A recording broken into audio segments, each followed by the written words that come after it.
Hello, everyone, and welcome again to Women of Essence Series, episode 14. I am your host today, Yamaayah Subadv, a student, a home tutor, a model, and a talent by passion. So, today I'm back again for the episode 14 English version of Women of Essence series, and today's topic will be about alls, coveralls, and Tiara brought to you by Bikini Resources. So, a little bit before we begin on the talk, a little bit about Bikini Resources. Bikini Resources is the most comprehensive consulting company providing consultation for many different governmental and non-governmental organizations, universities, businesses, and more in regard to by conducting seminar workshops and special programs, individual services, and private consulting, all relating to physical, social, psychological, and aesthetic aspect of personal appearance and self development in all ways possible. Now, Women of Essence series specifically aims to bring in individuals from various walks of life to come in and provide workshop for the underprivileged women, as well as featuring interesting personalities to share with us various insight on different interesting topics as well as on womanhood. Now, just before we begin on today's topic, I would like to request all of your humble assistance to please share this video to your friends and family should you find the itineraries of today's talk will be beneficial to all of you. Now, a little bit about today's talk. I believe many of us as women have always had the dream to pursue our career in the oil and gas industry. However, we most of the time stop ourselves from doing so because of many misconceptions like what a pretty young lady like us doing in a dark and dangerous world like oil and gas. We can't join the industry because we are weak, we are not fit enough, we are too feminine or too girly. Now, the benefit of gender diverse leadership grow very apparent in many different organizations, but the oil and gas sector still continues to struggle to boost the number of women it has in leadership positions. Yeah, and according to Catalyst, only 22% of current oil and gas workforce is female, which is lesser than one fourth of this male-dominated industry. Now, the most significant obstacle in this field is people's perception of gender roles, which are influenced by cultural and societal norms, which have impacted many women's fundamental decisions. Now, to answer this misconception, we have invited a multi talented guest speaker. She hails from Miri Sarawak and kicked off her career in the male dominated industry, the ONJ, by being one of the few females at the time to opt for an offshore lifestyle. Now she is a petroleum geologist, a national beauty queen with the title holder of Mrs. Tripau Malaysia 2018, an entrepreneur of Bungan Sedapun who aims to promote Sarawakian food and culture in Kuala Lumpur while tending to her three young and energetic boys.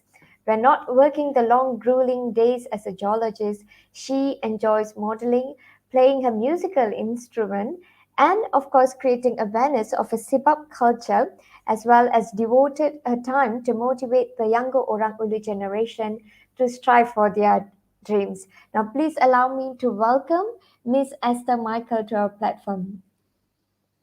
Hi, Esther. Hello, Hi. Yamaya. How are you today? I'm very fine, thank you. Yeah, Yeah, Esther.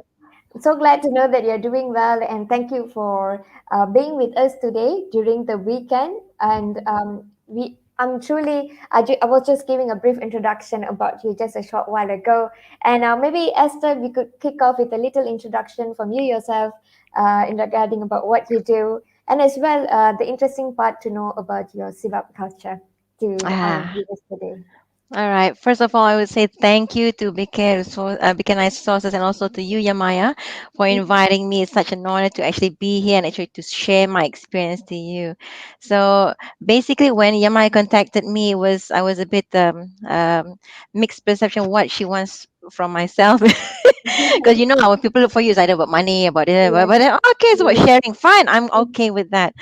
So, Mm, okay, introduction of myself. My name is Esther Michael, and I am a mom of four, including one husband. Okay, I've got three boys and then one husband. Yes, and then I work as a geologist. I've been in the oil and gas industry for about 16 or 15 years already.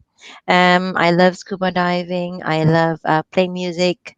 Sometimes in my free time, I do part time editorial modeling, but off work. Yeah, so I hope yes. anybody if from work say, hey, where you? No, off work, it's off work. so, so all those stuff is off work stuff. And um and I am a Sabop race minority of the Sarawak, and also Lun Bawang from the Lawas area. So Sabop Mhm. is actually from the Tinja Baram, where all the along the Tinja River, Baram River.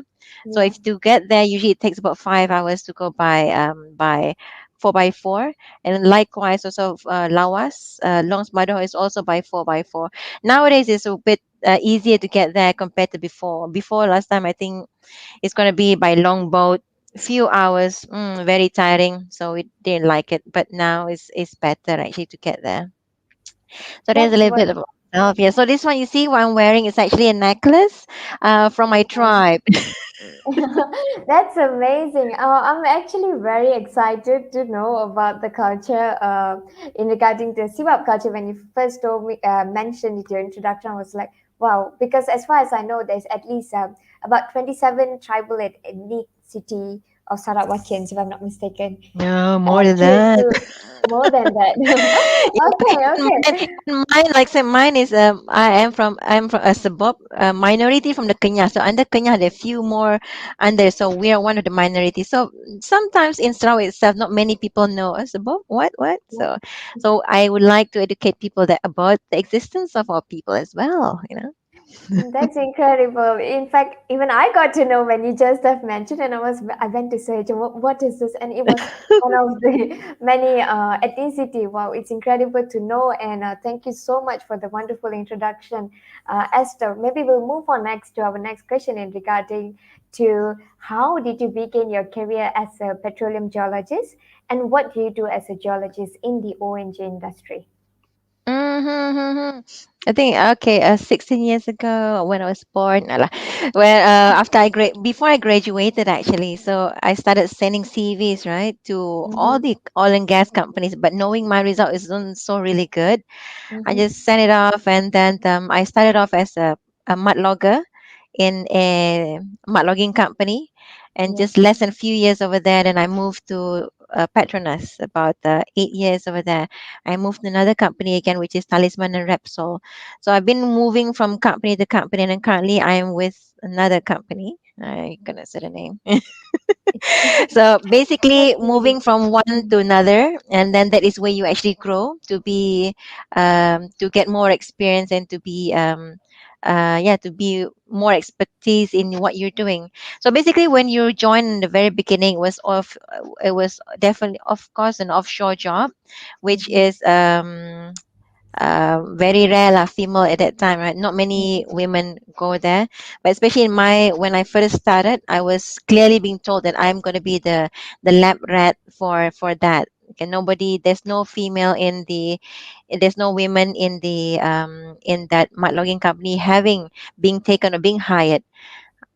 First of all is because of one of the thing is because when you're offshore, so you are very limited by the bed space. Okay, when you have bed mhm, space, when you say you have one on, sometimes on the rig itself you have about 100 people, so it means you have, it's limited by that, by the boat safety boat, because whenever something happens, emergency happen, you have to actually fit the right number of people in that, mhm. safety, in that lifeboat, for instance. So it is really limited by that. And then most of the accommodation, they have four people in one room. So let's say if you want to put one female there, so it means these three beds have to be empty. Yes. So we have to really optimize who you want to send. So that is why it's very difficult at that time. So it is always like, if I want to go there, it's yeah, it's like belas kasihan ke tak tahu lah. Mm-hmm. It's just okay. They want to give me a chance. I'm really grateful for that. So I took the opportunity and just say yes, and just go for it. So I never say no during those times. Just whatever you offer, I just take it. If it means to sleep in the room full of colleagues, male colleagues, fine. I'll just do it. That is how it is. So as a geologist in the oil and gas industry, people are probably confused. There are many kinds of geologists actually, but most of all, we work with rocks.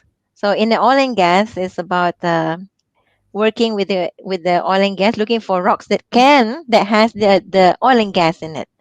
So Okay. that is what we normally work as. And if you are offshore, then the main job will be looking at the samples that is being brought up to the surface.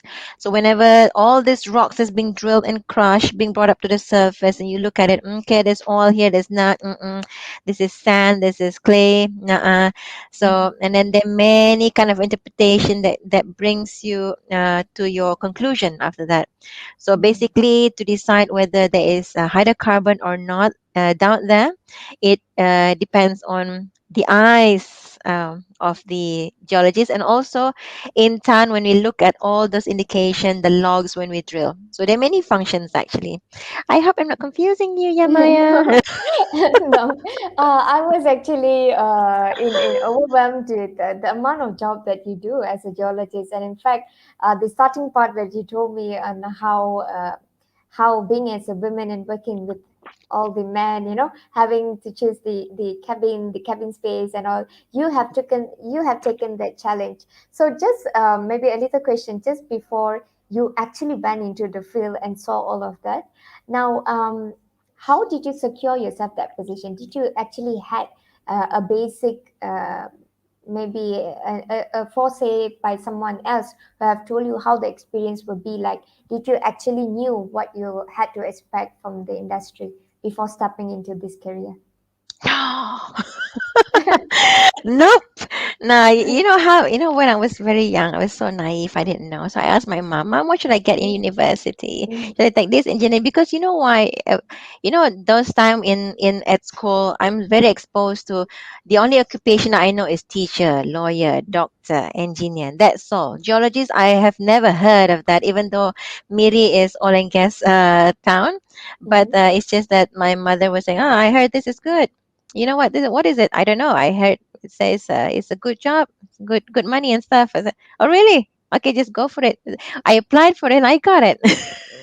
And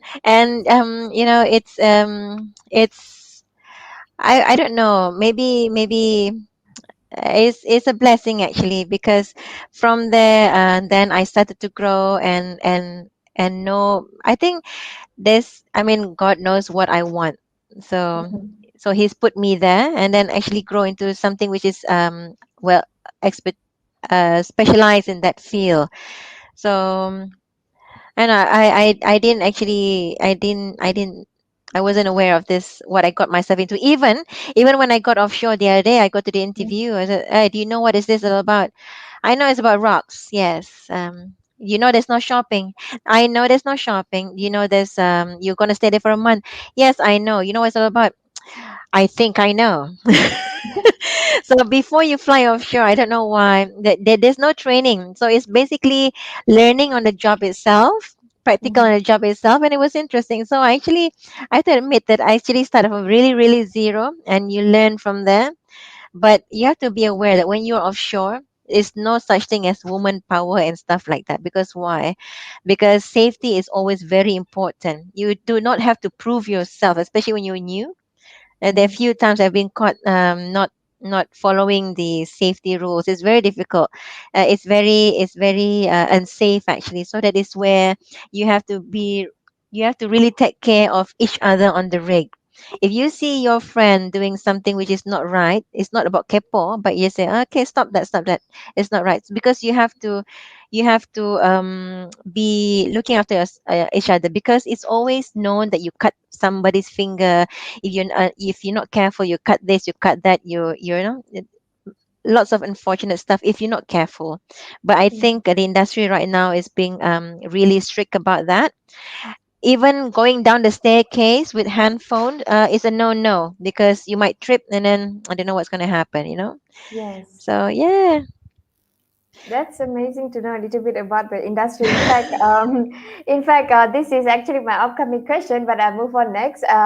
You definitely had a lot of experience, and in fact, it looks very challenging to us. You know, the hardcore experience that you have ventured. Now, how do you feel right now after undergoing this? That particular during the start, you find it very challenging, but how do you feel after years of experience being in this career in the oil and gas industry? Well, one thing is, yeah, I have to say it's not easy, especially in my particular post, and then when you have a family, because the job that I'm currently doing is requiring 24 hours on top of operation, because whenever we're drilling, or 24/7, that is where I always to be on top of whatever's going on. So because whenever thing happen, I always have to have an answer already. I Mhm. cannot be not alert. I have to always be well informed to be able to avoid anything which is not supposed to be happen. Because why? Time is money. Yes. So yeah, time is money. So imagine, for instance, I give you an example. If the rig cost is probably about maybe, let's say, 300,000 US per day, 1 hour is already how much? 20 plus. So Yes. that is amount. If you say, wait, I'm gonna eat, I'm gonna go out for a dinner for a while, can I give you the decision later? So all those kind of things is involving money. So you have to always be on top of that lah. Before, I was not very familiarized. I'm not familiar with all those, but now I think as you move forward and you've been given lots of opportunity to be independent, that is where you are more confident about what you're doing lah. Mhm. I would very love it to teach or to mentor few people. However, nobody wants to be nobody wants to do it, because Yes. yeah, those, I mean, in the industry itself, say, hey, you want to replace me or do something? So nope, no, stay away from me. Yes, to stay away. So they are, nah, probably it's because they always say like no life, or even during holidays, because operation is non-stop, so you always have to follow that. So that is the sacrifice if you do lah. Mm, But generally, I think before and now, definitely lots of changes, especially the way how you treat people and the way you email people is more mature right now. Before, mhm, it's like really, really by the book. I think everywhere in every businesses is like that, mm. right? Yes. Mm-mm. Mhm. Okay, that's amazing. And it's great to know how you have experience from the starting position to now, and continuously doing the very challenging work, and just as much as you told something very interesting just now, like nobody wants to take your position. That already show the the very last percentage of women want to come in and do the field work in oil and gas industry, as be it as a mud logger or working in the rig itself. Now, and we are continuously saying this is a male dominated industry. Now, how do you think women themselves should change their perception before stepping into the industry? Well, I think okay. Before this, it was very rare. Like 16 years ago, not many female were joining, and then people would say, I mean, from actually, to be honest with you, from the people where I come from, maybe they're very conservative. They would say it's not a good, it's not a good work, because you have men all around you. I do face that thing before, not just Mhm, this industry, I think in any places as well, because I have another relative as well. The child wants to take automotive lah, working with cars and electronics, and the mother would say, no, this is a man thing, you can't do that. So things like that. It depends on the background of your surroundings as well, on how they think it is. mhm. So yeah, so that is quite difficult actually. But yeah. Was I answering your question? Maybe not so. Did I? Yeah, well, you did explain on the perception of why actually women is stopping themselves. But how do you think, just as much like you have taken the bold step to step into the industry as a petroleum geologist, Mm-mm. you have taken a bold step. You know, you went, you challenged yourself, and with no, you did not put this misconception in your mind. You know, you did not hold yourself. So, what do you think women should work on rather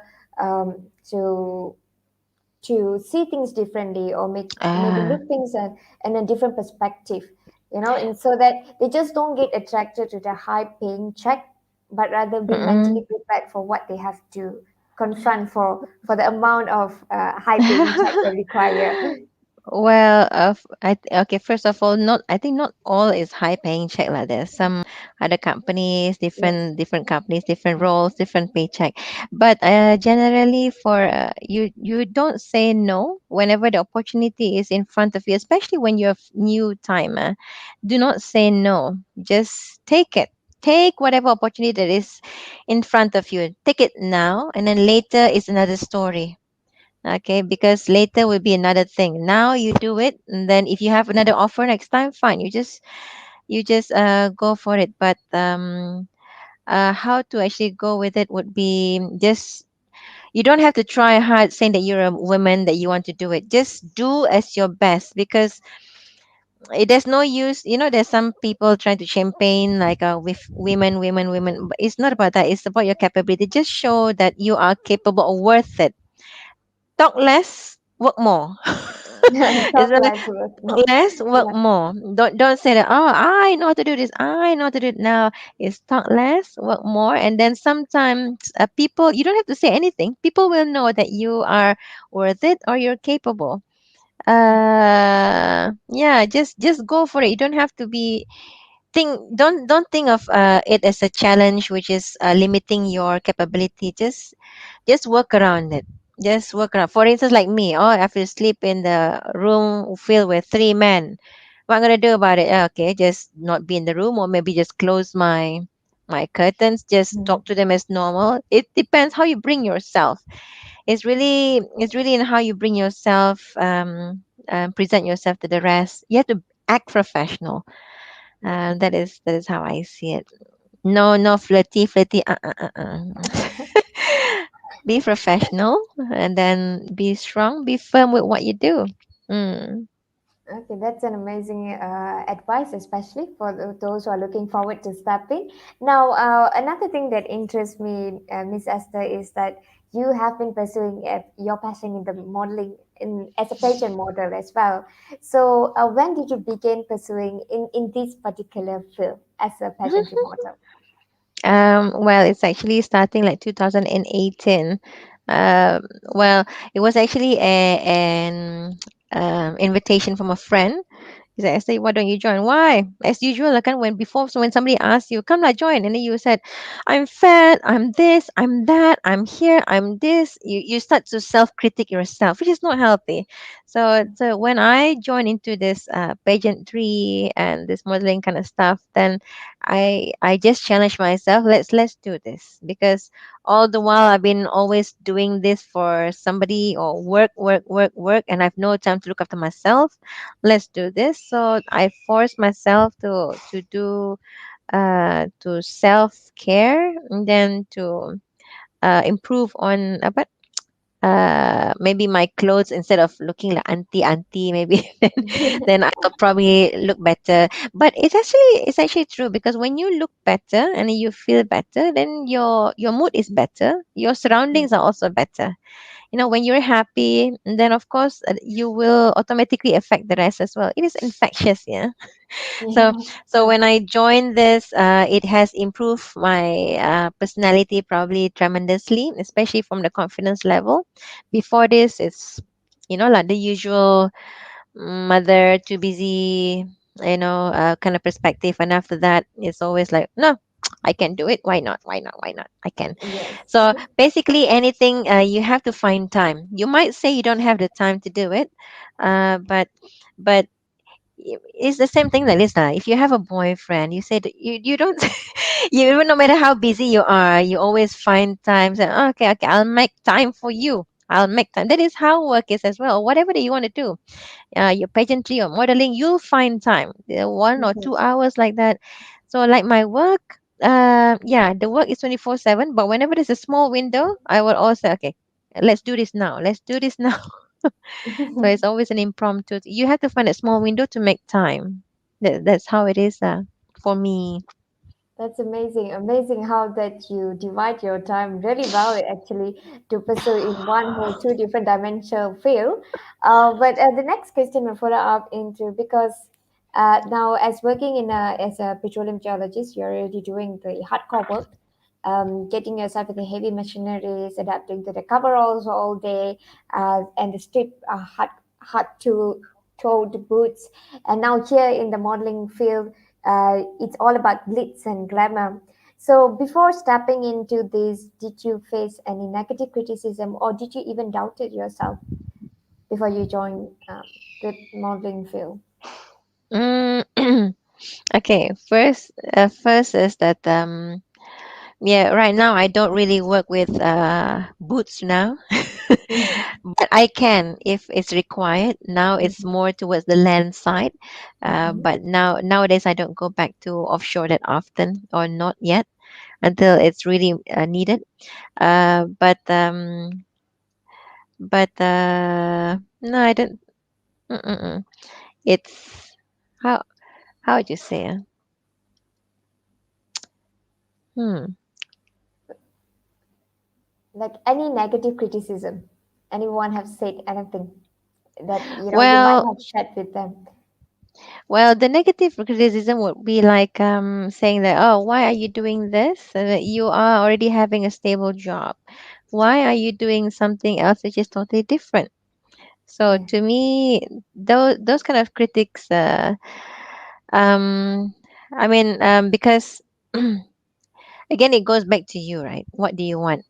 So yes. all these critics are saying, because okay, like for instance, when you're so surrounded by somebody who is working the same area, the same mindset. So you are obviously very engrossed in that as well.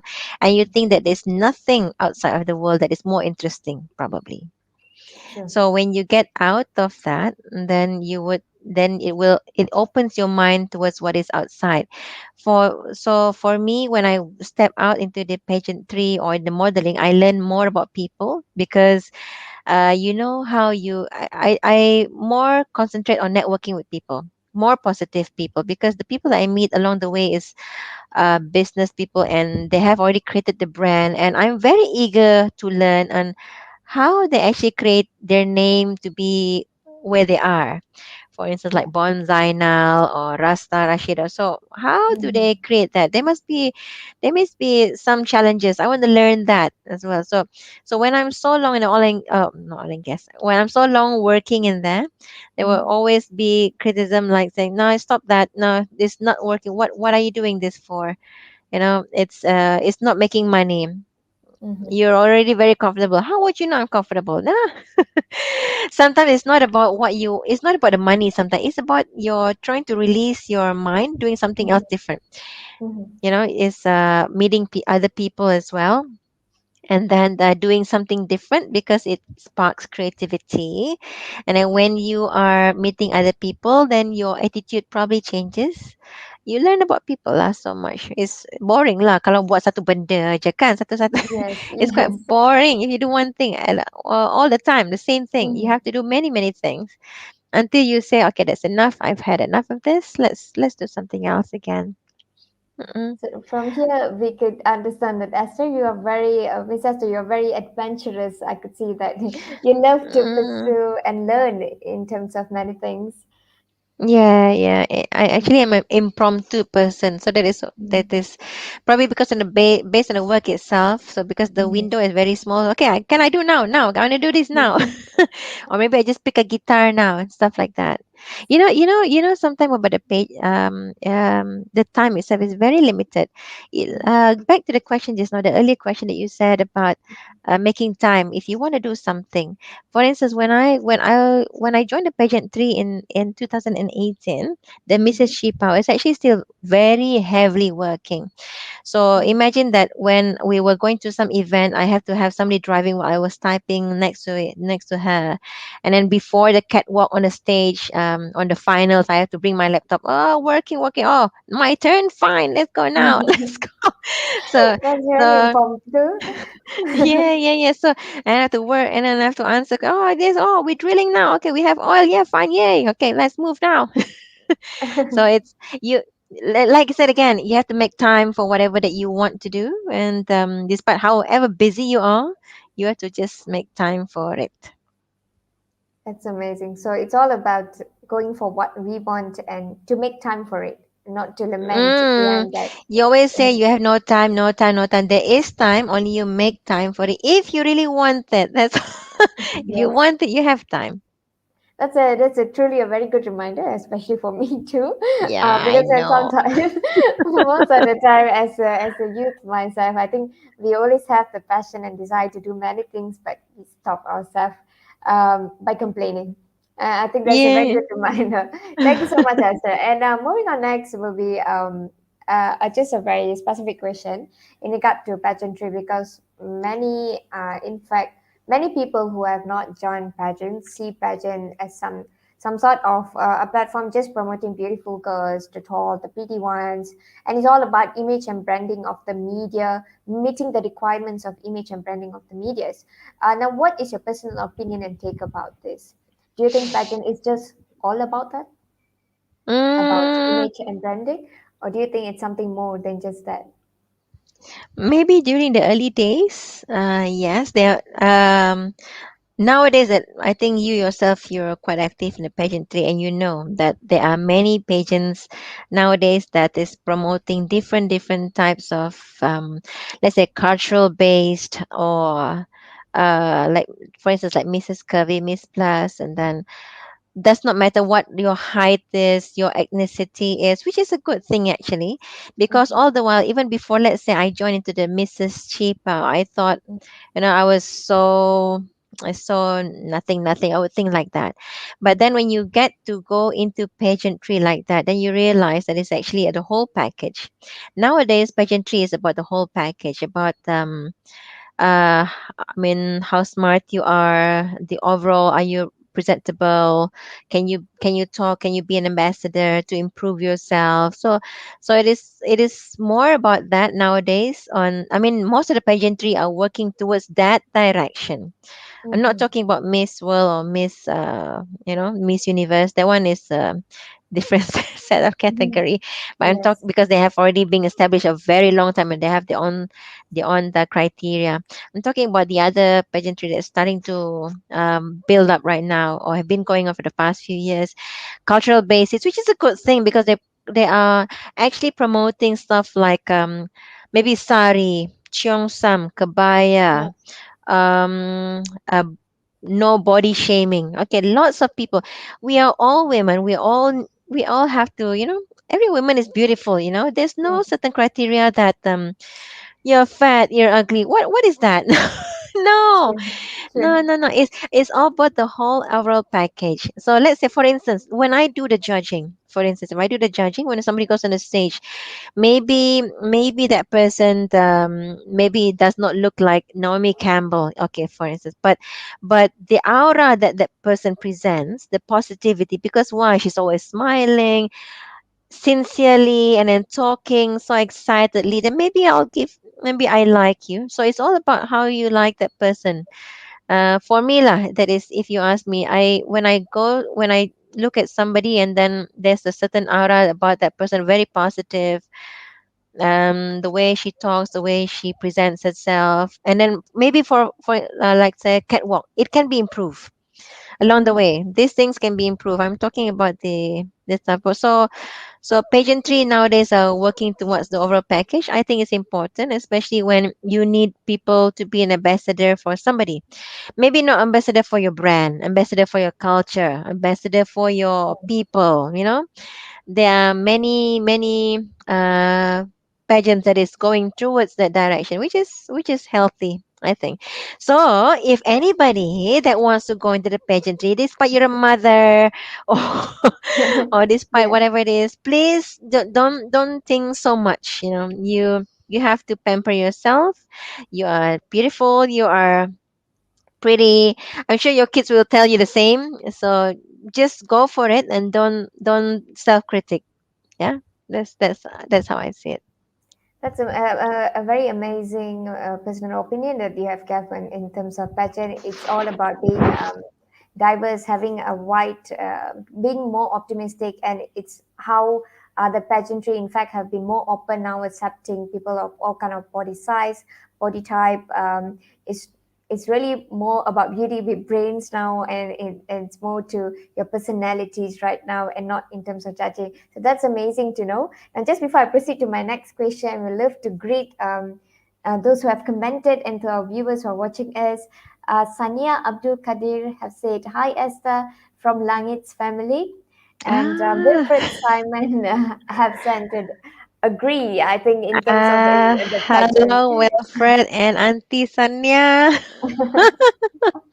Uh, Yeah, yeah. so okay, so moving on to my next question. I think it's amazing. In fact, throughout the time earlier, you have already shared many in terms of how pageant have helped you to boost your self confidence in your career itself and in you as a person.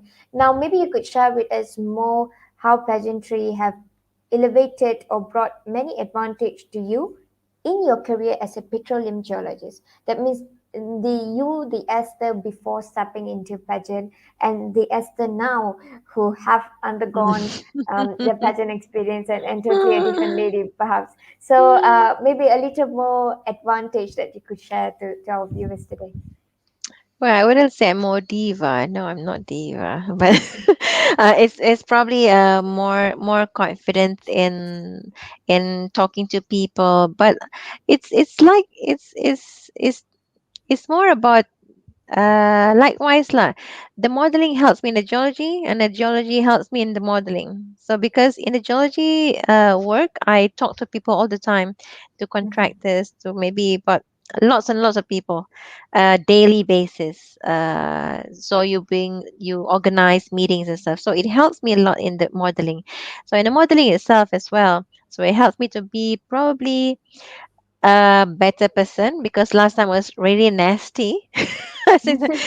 So whenever somebody wants to talk to me, I was like, is she in a good mood? No, she's not. Don't talk to her now. So nowadays, because in the pageantry, you get to meet more people who are of different different mindset, different way of thinking. So when I bring it up to the modeling, or when I bring it up to the geology side, they are.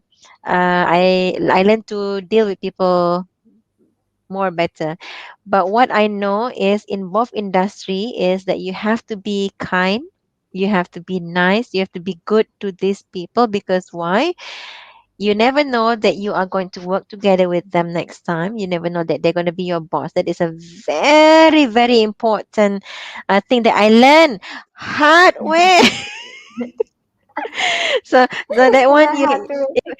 hard in a hard way, yeah, yeah. Because there was a guy actually in when I worked before. It's just a simple thing about the phone. Why are you using a phone? I was so angry because why are you using the phone? It's not your phone. But then when I moved to another company, oh, he's my boss. so, so stuff like that. So, and then what I know as well is in the industry, wherever it is, I always like to share. I'm never very stingy with sharing. Even though this person might be my competitor next time, but how I see it is that this is how it works. This person teaches me non-stop, but then when he doesn't have a job, I hire him because I know he is good. So Mhm. likewise in any other places as well, I hire you because you are very helpful to me, or you're very helpful to you teach me about this, and I know you'll be a good worker or good person in this business. So I hire you. So things like that. So it's very important to actually be nice to people because you never know that you they might be your future boss. That's True. how I see it. Yes. Mm. That's Mm. amazing to see how you have, you have learned from both sides and took, and both field have taught you two different things and brought in fact more advantage in your career and profession. Now moving on, next will be my question in regard to your business as an entrepreneur. Very recently, you did have mentioned you have started a food delivery business, promoting Sarawakian food culture. Maybe you can share with us a little bit about your business startup. Ah, okay. The business Bungan. You know the name of Bungan Yes. Dapun means Yeah. Bungan kitchen. Bungan is my tribal name, so people back in my hometown or village call me Bungan. From the is Bungan is actually an old religion, but it's my Mm, name right now. So this started before the MCO because I think we just want to challenge ourselves. We've been doing so many businesses before, but then I think we never thought about it seriously. But because during the MCO you're locked down, and then it's very difficult to get Sarawakian food, especially good ones. And then and when we go to other restaurants and try to order food, it's very difficult to get something which we're really satisfied with. So we yes. do it ourselves, and then we experiment with family members, with my mother-in-law, with my husband. They're really superb cooks. Okay, they would usually just throw me down the drain if they cook, and it's a challenge to us. They like to cook. I like to eat. So and so far the business, what we're doing right now is Sarawak Laksa and also Mhm. the kolok mee halal version. We try to stay as halal as possible. We've even have a new fridge from storage and cooking things. So we try to stay as halal as possible. And yeah, so far we've got the thumbs up from Slovakian friends, and then we're yeah, happily promoting that there are going to be few menus going to come up after this.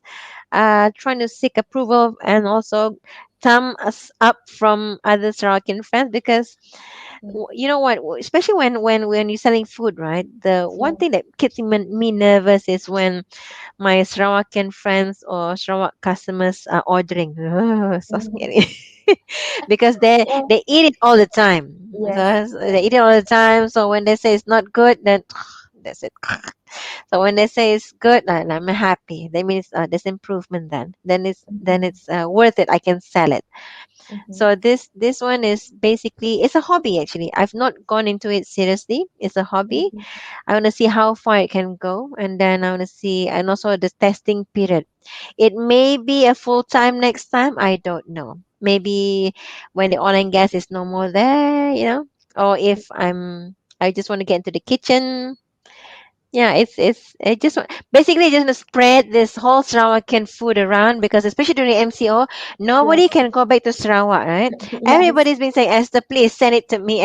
Even somebody from Ampang, even though the cost of delivery costs about 20 plus ringgit, they say, Esther, please send it to me. I'm craving for a Sarawak dish right now because I can't go home. Yes. So yeah, so it's good. It's a joy when somebody said, "Oh, it makes me remind of home." So that's why we keep on doing it. So compliments and feedback from people is what get me going with this food business. Yep, that's how I do It's it. amazing. It's amazing to know how you have kickstarted Bungan Dafuns. I hope I pronounced it right. Yes. Mm. And promoting the Sarawakian culture, especially in the KL city. It's. I hope more people come in to support and, in fact, to learn. And I'm looking forward to taste the food. But unfortunately, I'm Thank in a different you. state, different state right now. But when I'm there in Kuala Lumpur, of course, I will place my order. And now, what really overwhelmed with me is that when I learned about your biography, in terms of being a petroleum geologist, and you was also a model, and you are also a mother of three sons. three young energetic sons, and you are an entrepreneur. So once again, it amazes me how you arrange and make your time to achieve all of this at once. So maybe you could once again explain to us, um, how do you manage all these challenging tasks? Because I pretty much believe it's not easy to cook and serve food to people at once. It's not easy to maintain your career profession, and at the same time, being as a model, you need to go for editorial works and things like this. So what is the most challenging time that you have faced, while you pursue in all three profession, all three field in three different dimension? What is the most challenging thing that or experience you have found and you have endured throughout? Mm, the challenging thing is to be there, because sometimes as a mother, right, you want to be there like 100% with them, but you can't do it.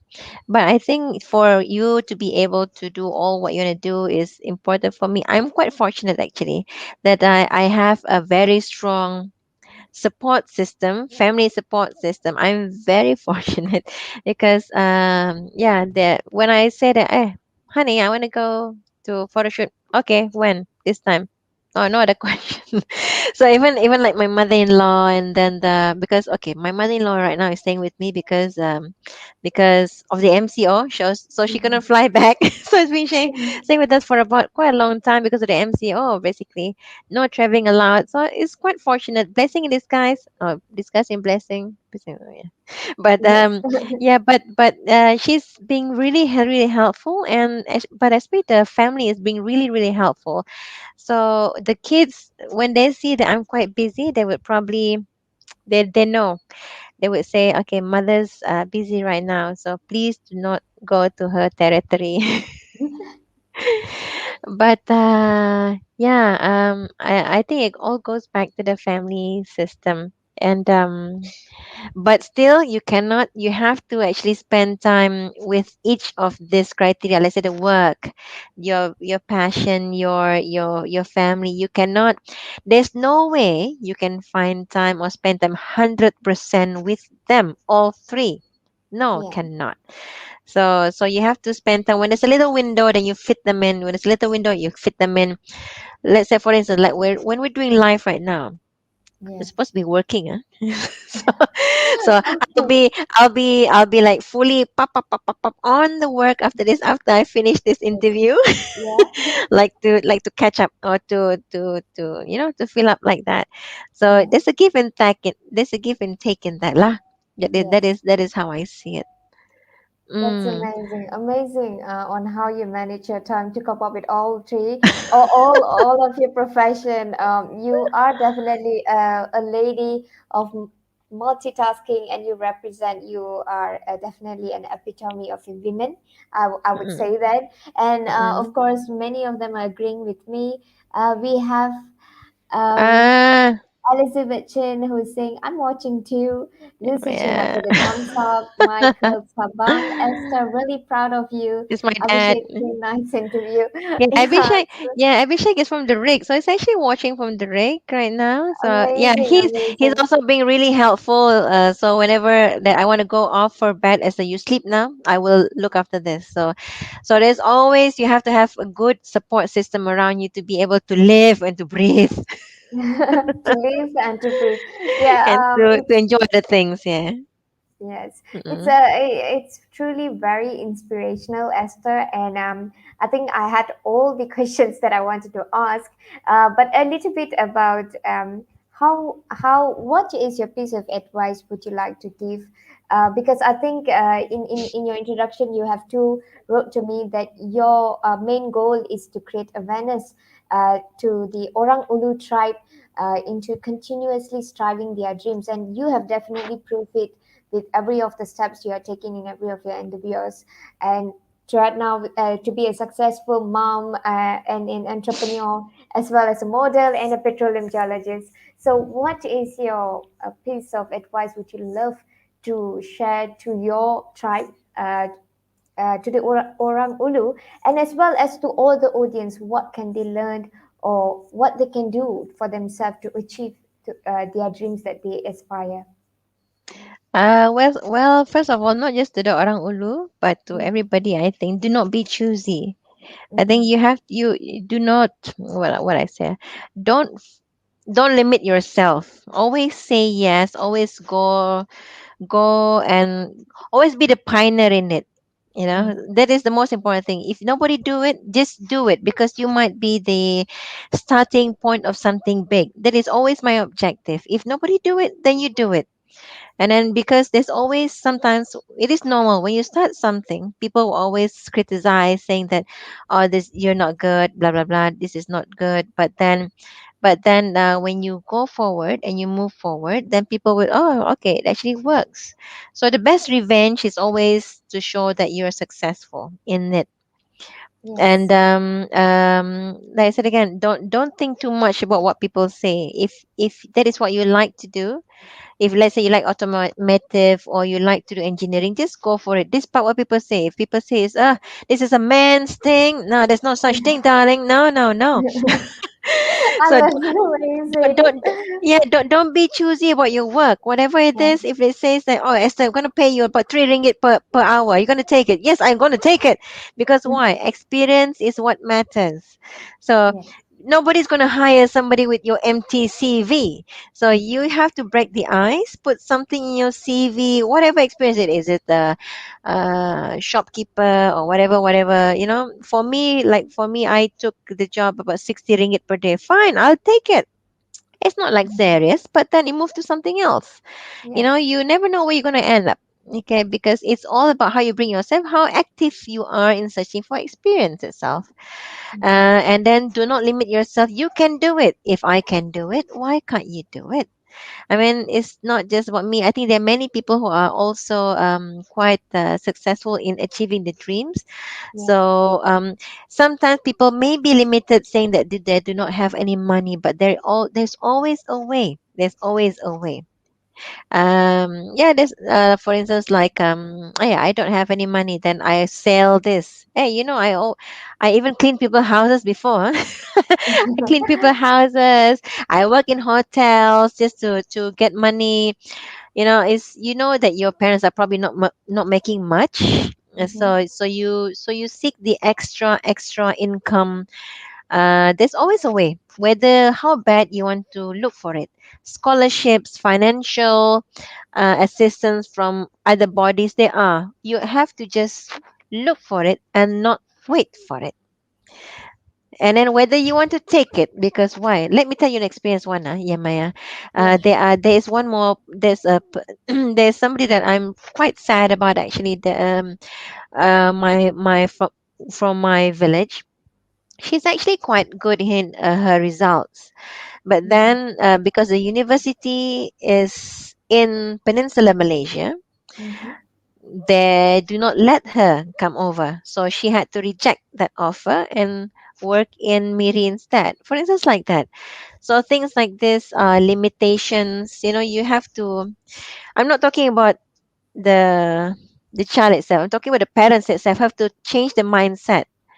So Yes. if you have to change the mindset, saying let them go, release them, and then because why these children may be the key to release you from your poverty.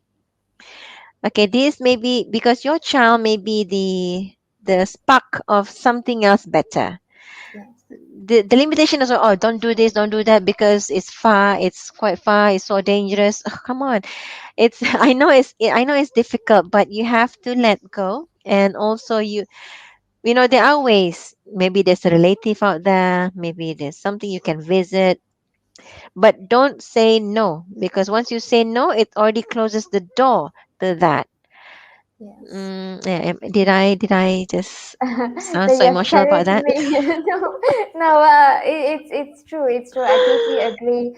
The fact that you have to, in fact, the parents themselves have to change their perspective on Yes. their child, because I think at most of the time, be it coming into the ONG industry itself, I think most parents would have said to their daughters not to step into, it's a male job, it's a man job, and we most of the time used to call it a male dominated industry.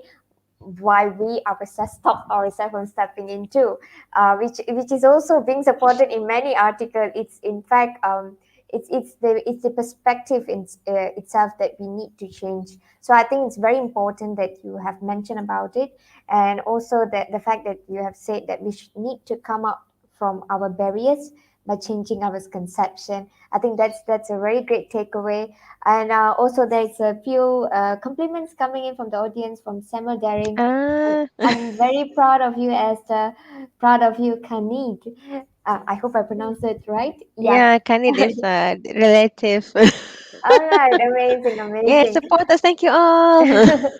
All right. Thank you so much, Elsa. I think it's almost an hour now. It's great talking and learning about your journey, be it from as a geologist in the ONG, be it as a model, an entrepreneur, and as a mother. You have, in fact, defined the word that nothing is impossible as a woman. So thank you so much for that. And also, um, Oh, Jason. yes. Yeah, I'm working with him, so yeah. All right.